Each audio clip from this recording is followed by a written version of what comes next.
Welcome to Friday Question Period. Today we're going to be looking at 3 different questions. The first question is, can I create videos without showing my face? The answer to this question is definitely a resounding yes. You do not have to appear on camera to provide value. Viewers come to YouTube because they want to learn something, find an answer, hear a story, see how something works, feel understood or encouraged. You can accomplish all of these without being visible. There are 2 ways to look at this. The first is to remain completely off camera, create the entire video using photographs, slides, screen recordings, graphics, voiceover narration. This is a good choice when privacy or camera discomfort is a strong concern. Or the second way is to introduce yourself gradually. Begin with a short on-camera opening or closing while presenting the main content with photographs, slides, or screen demonstrations. This allows the viewers to see you briefly without requiring you to remain on camera for the entire video. So, which format should you try first? These 3 paths range from no camera to partly on camera. 1. Narrate photographs or slides. Use Canva, PowerPoint, or a simple video editor to arrange the photographs and titles. Record your voice explaining the images or telling the story. The second option is to record your computer screen. This is a way you can demonstrate a website, program, presentation, or step-by-step process while narrating what you are doing. And the third option is to show your hands or your workspace.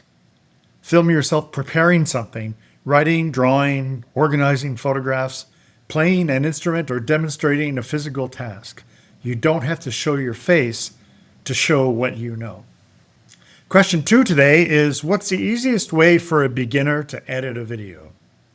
If video editing feels like the part that could stop you from starting YouTube, you may be expecting yourself to do far more editing than your first video actually needs. Choose the simplest editor that works on a device you already use. The best beginner editor is not necessarily the program with the most features, it's the one you can open, understand, and use consistently. 2 ways of approaching editing are A. Record carefully and edit very little. Plan the video, record it in short sections, and remove only obvious mistakes or long pauses.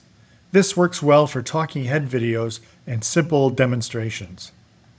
The second approach is to build from smaller pieces. Record the introduction, main points, and conclusions separately. Add photographs, titles, or screen recordings between those sections.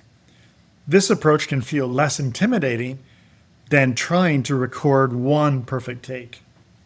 3 editing steps that beginners might find helpful are: bring your video clips, photographs, or audio into the editor and place them in the correct order. Cut away unwanted material at the beginning and end. Remove major mistakes, long silences, or sections that do not help the viewer. And step 3, export and review. Export the finished video as an MP4 file. Watch the exported version once to check the picture, sound, and ending. What you don't have to do immediately is have complicated transitions, animated titles, background music, color correction, special effects, multiple camera angles. Don't need any of that stuff. So the third question today is, how much time will this take every week?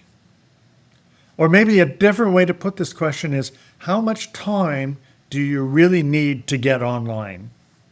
Do you need 10 hours a week to build an online presence? For most beginners, no. But you do need to protect a small amount of regular time. Consistency matters more than the number of hours you spend. 2 focused hours each week can produce more progress than the occasional 10-hour session followed by several weeks of inactivity. Your first goal is not to work quickly, it's to develop a routine that you can continue. there are a couple of ways to organize your time. You could have one weekly work session, set aside a 2 to 3 hour block for planning, creating, and publishing, or you could have several short sessions. Divide the work into 20 to 40-minute sessions during the week. For example, Monday, choose a topic. Tuesday, create the outline. Wednesday, record. Thursday, edit. Friday, publish. This can make the project feel less tiring and easier to manage. Again, it's all in the systems that you create that work for you and your schedule. Your first project will take longer because every step is new. The process becomes faster as tools and routines become familiar. Ask yourself, how much time could you realistically protect each week? 1 hour, 3 hours, 5? Look at next week's calendar and reserve at least one specific 60-minute session. Decide exactly what you will complete during that time. Remember, this is not a race, and you get to decide how much time and effort you want to give to your project. Thanks for watching Question Period today, and if you have any questions you are wanting help with, please reach out to me or leave your question in the comments.